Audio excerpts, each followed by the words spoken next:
കണ്ടോ ഇത്ര പെട്ടെന്ന് വറുത്ത് കിട്ടിയെന്ന് നോക്കി. ഇങ്ങനത്തെ ഒരു ഡ്രൈഡ് കോക്കനട്ട് പൗഡർ മേടിച്ച് വെച്ചാൽ, അല്ലെങ്കിൽ നമ്മൾ തേങ്ങ ചിരകുമ്പോൾ ചെറുതും വലുതും ഒക്കെ ആയിട്ടല്ലേ കിട്ടുള്ളൂ ചിരകി എടുക്കുമ്പോൾ.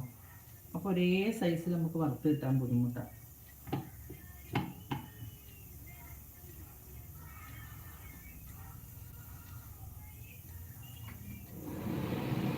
അതിന് വേണ്ട മല്ലിപ്പൊടി,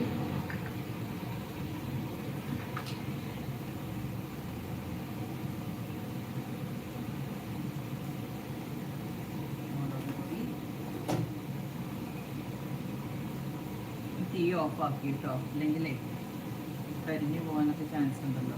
പെട്ടെന്ന് നമ്മൾ 5 മിനിറ്റ് പോലും എടുത്തിട്ടില്ല, ഹാർഡ്ലി ഒരു 3 മിനിറ്റ്സേ എടുത്തിട്ടുള്ളൂ.